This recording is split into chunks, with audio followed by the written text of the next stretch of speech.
Assalomu alaykum hurmatli televizor ko'ruvchilar. Dunyo Uyg'ur Qurultiyi Tor televiziyasi kundalik xabarlar programmasiga xush keldinglar. Men Hidoyat Musajon. Tövəndə diqqətinizlər bugünkü xəbərlərimizin təfsilatında bolsun. Dünya Uyghur Qurultayının təşəbbüsü bilan 2020 yılı 9 ayının 3 günü Londonda qurulub rəsmi fəaliyyət başlagan Xalqaro Uyghur Sud Kollegiyası bu yılın aldınqı yarım yılında özünün tuncu sotunu çağırış və yıl axırıgacha hökm chiqarishni muvaffaqiyatli axırlashtirish uchun jiddiy xizmat qilmoqda.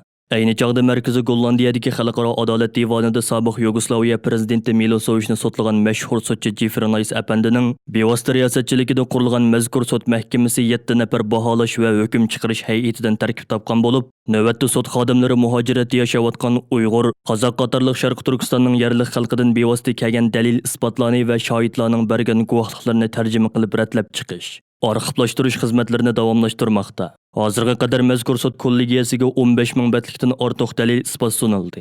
Bu munosabat bilan 3 yanvar kuni Dunyo Uyg'ur Qurultiyi raislar guruhi Angliya Uyg'ur jamiyatining mas'ullari va asosliq a'zolari bilan to'r yig'ini chaqirib, Londonda o'tkaziladigan tunji sudga taklif qilinadigan taxminan 50 nafarga yaqin arzdorlarni, shohidlarni, guvohlarni va advokatlarni kutib olish uchun jiddiy o'rinlashtirish ilib bordi va Angliya Uyg'ur jamiyatining raisi Kerem Zohir apandining riyosatchiligida maxsus kutib olish guruhi qurib chiqildi. Xalqaro Uyg'ur Sud Kollegiyasining xizmatlariga yaqindan moslashish uchun Dunyo Uyg'ur Qurultiyi, Sharq Turkiston Ma'arif va Hamkorlik Jamiyati, Uyg'ur Akademiyasi, Sharq Turkiston Ulamolar birligi qatorliq 70 dan ortiq Uyg'ur tashkilotidan tarkib topgan Sharq Turkiston tashkilotlari hamkorlik munbiri tarafidan sud kollegiyasiga maxsus dalil isbot to'plash komissiyoni bilan iqtisod to'plash komissiyoni qurib chiqilgan va har qaysi allarda yashayotgan Sharq Turkistonlik qarindoshlarimiz orasida Xalqaro Uyg'ur Sud kollegiyasini dalil isbot bilan ta'minlash va uning xizmatlariga iqtisodiy jihatdan yordam berish safarbarligi boshlangan bo'lib, muhojiratdagi Uyg'ur tashkilotlarimiz va avom xalqimiz bu safarbarlik harakatiga qizg'in ovoz qo'shib kelmoqda.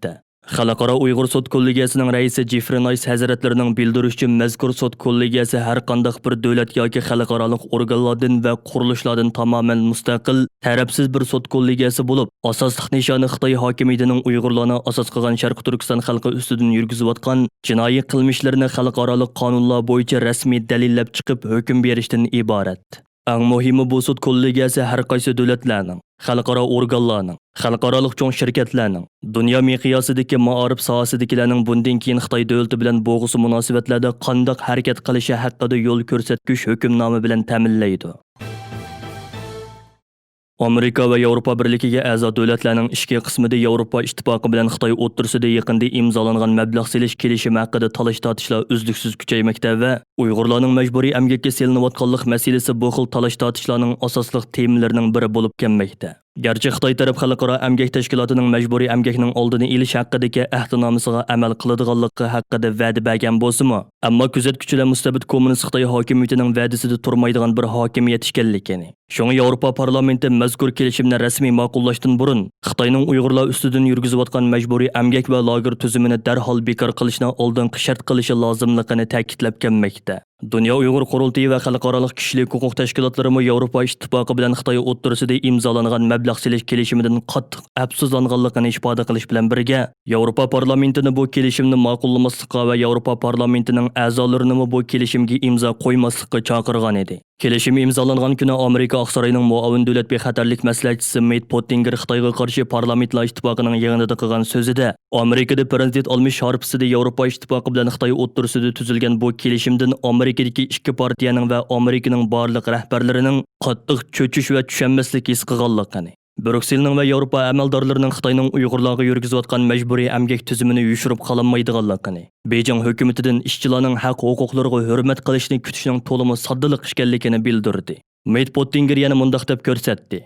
Ba'zi Yevropalik amaldorlar va analizchilar Donald Trump hukumatini o'xyan otlagan hamkorlikka qarshi to'salg'u deb ayblashni yaxshi ko'radi. Hammaga ma'lumki, yuqorqi kelishimning Donald Trump hukumati bilan hech bir aloqasi yo'q. Bu tamamen Yevropalik amaldorlarning qilgan ishi. Avval o'zinglar aynakka bir qarab beqinglar. Chexdagi Yevropa bexatarlik tadqiqot markazining mudiri Jakob Janda bu vaqtda qilgan so'zida, yuqorqi kelishimning pat orada Yevropa parlamentida qattiq talash-tortishlarning maydonga kelishiga sababchi bo'ladiganligini, navbatda Yevropaning ishki qismida bo'layotgan talash-tortishlarni ko'zda tutganda bu kelishimning Yevropa parlamentida ma'qullikdan o'tishining to'limi tas ekanligini bildirdi. Germaniya Yeşillar Partiyasining raisi va Yevropa parlamentining a'zosi Reinhard Bütikofer apandimi bu vaqtda qilgan so'zida o'zining Yevropa parlamentida Xitoyning Uyg'urlarga yurgizayotgan majburiy emgak tuzumini kuchli talash tortishga qo'ydiganligini ifoda qildi.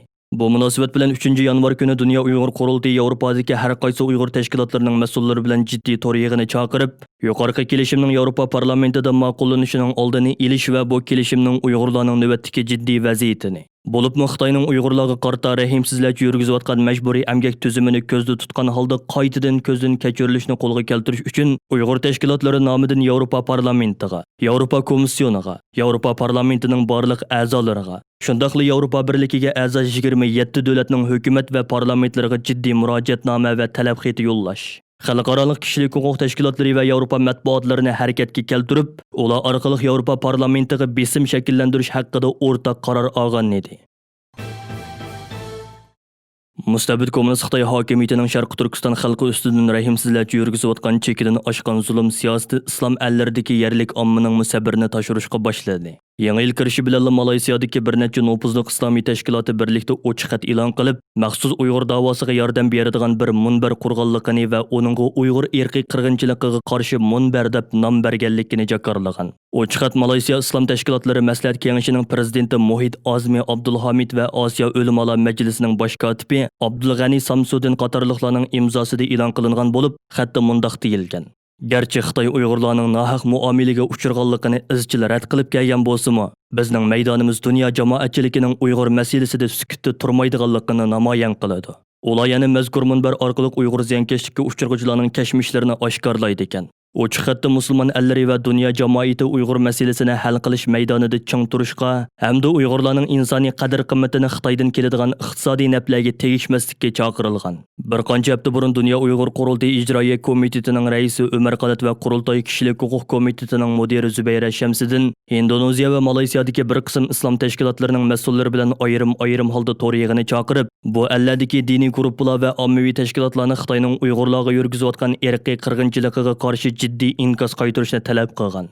Ondan boshqa yana Sharq Turkistondagi jazo lagerlari masalasi o'tirg'i chiqqandan keyin Dunyo Uyg'ur qurultiyining islom allaridagi xizmatlarga mas'ul muavin raisi Turg'unjon Olovuddin, Qurultoy ijroiya komitetining raisi Umar Qanat va Qurultoy Xitoy ishlari komitetining mudiri Ilshod Hasan Ko'kburi apandilardan tarkib topgan bir hay'at maxsus Indoneziya va Malayziyalarni ziyorat qilib, bu allaning hukumatlarga va har qaysi diniy tashkilotlarga Sharq Turkistonning vaziyati haqida sistemli dokladlar taqdim qilgan edi. Turkiyadagi har qaysi siyosiy partiyalar orasida va turk matbuotlarida Turkiya bilan Xitoy orasida tuzilgan jinoyatchilarni o'zaro o'tkazib berish kelishimi haqidagi talash-tortishlar davom qilmoqda. Turkiya parlamentida hukumatni qo'llayotgan partiyalardan Buyuk Birlik partiyasi raisi Mustafa Dastija apandi bu vaqtda maxsus bayonot e'lon qilib, Turkiya Xitoy orasida tuzilgan jinoyatchilarni o'zaro o'tkazib berish kelishimining Turkiya parlamentida ma'qullikdan o'tmaydiganligini ta'kidlab mundaq dedi: Biz Sharq Turkiston masalasida jamoatimizning va turk xalqining ovozi bo'lishga tirishyapmiz. Biz bu masalada faqat orqamizga chekinmay Sharq Turkistonlik qarindoshlarimizning Xitoy ishg'oli ostidagi Sharq Turkistonning ovozi va qo'llovchisi bo'lishini davomlashtiramiz. Buyuk Birlik partiyasi raisi Mustafa Dastija apandi bayonotida Sharq Turkistonliklarning turklarning qon qarindoshi ekanligini, shunga bu kelishimni hech qanday partiyaning Turkiya parlamentida kun tartibga ilib kelinmaydiganligini, Buyuk Birlik partiyasini o'z ichiga olgan hukumatni qo'llayotgan partiyalarning parlament a'zolarining bu kelishimni qo'llamaydiganligini bayon qilib bundoq dedi: Hamma kishi shuni bilib olishi kerakki, Sharq Turkiston bizning ona vatanimiz ham ota vatanimizdir. Sharq Turkistonliklar bizning qon qarindoshlarimizdir. Qarindoshdan yuz o'rmaydi. Iqomat bilan turayotgan Uyg'urlar bo'lsin yoki boshqa Uyg'urlar bo'lsin, Turkiyadagi hech qanday Sharq Turkistonlikni hech kim zolim, qotil va tajovuzchi Xitoyga o'tkazib berolmaydi. Buningga turk millati ruxsat qilmaydi. Turkiya parlamentida muzokaraga qo'yolmaydi. Hozir Turkiya hukumatini qo'llayotgan Cumhur Ittifoqi deb atiladigan guruh ichida biz Buyuk Birlik partiyasi bor. Shunga Turkiyaning Xitoy bilan tuzgan jinoyatchilarni o'zaro o'tkazib berish kelishimi Turkiya parlamentida ma'qullikdan o'tmaydi.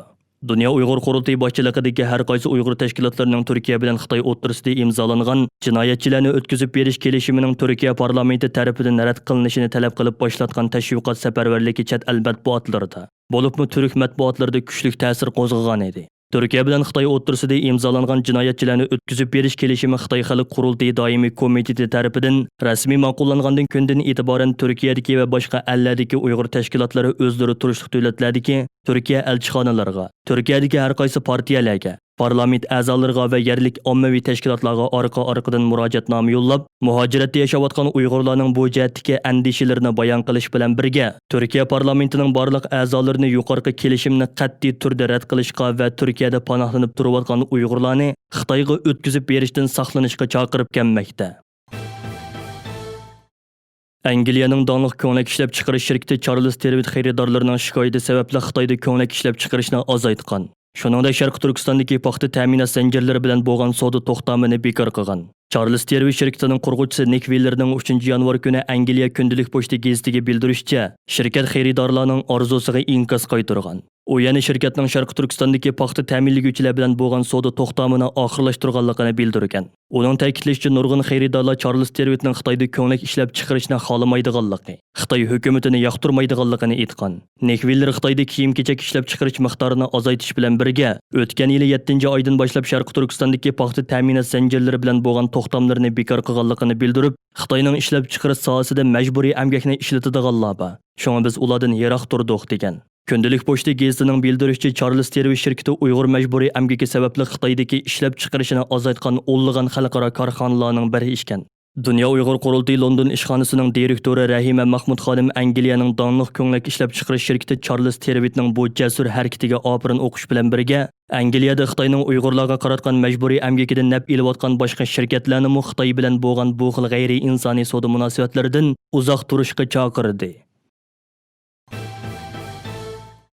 Yevropa parlamentining Uyg'urlarni bostirish ta'sisi bo'lgan Hikvizyonning kameralarini ishlatganligi tanqidga duch kelgan. Germaniyadagi iqtisod haftaligi gazetining 3 yanvarda e'lon qilgan Yevropa parlamenti Uyg'urlarning ziyonkashlikka uchrashi bilan munosabati bo'lgan Xitoy shirkatiga zakaz bergan nomli xabarda bayon qilinishicha, 2020 yili 5-oyda Yevropa ittifoqi Fransiyaning ommaviy mulozima shirkati bo'lgan Veolia nomli shirkatdan 350 ming yevroluk issiq kamera zakaz qilgan. Veolia shirkati bu zakasni o'zining Brusseldagi tarmoq organiga havola qilgan. Brusseldagi tarmoq shirkat bo'lsa bu issiq kameralarni Xitoyning Hikvision shirkatidan setib olib, Yevropa ittifoqiga topshirgan.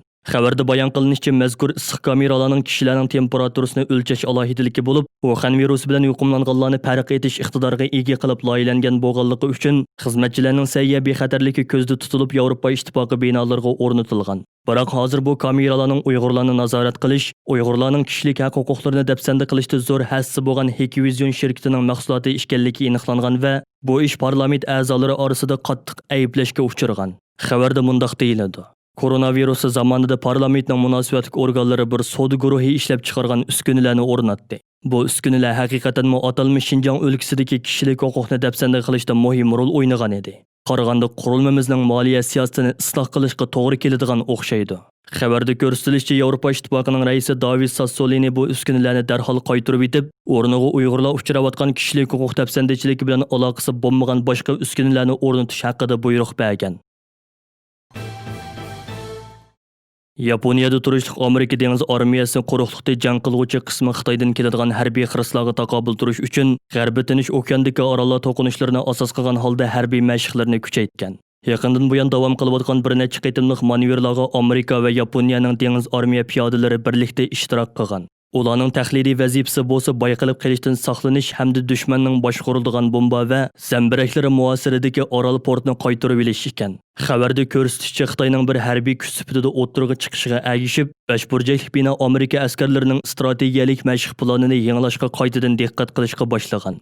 Amerika shtab boshliqlari birlashmasining raisi general Mark Milley yaqinda mundaq degan: Xitoyning qad ko'tarishi Amerikaga nisbatan eng muhim xavfsizlik raqobati yaratmoqda. Xitoy armiyasi Amerika bilan barobar bo'lishga qarab yo'l oldi. Hurmatli televizor ko'ruvchilar, yuqorida Dunyo Uyg'ur Qurultiyi to'r televiziyasi kundalik xabarlar programmasini diqqatingizga sundiq. Keyingi qitimliq programmada ko'rishaylik. Ko'rishishga omon bo'lgaysizlar. Xayr xo'sh.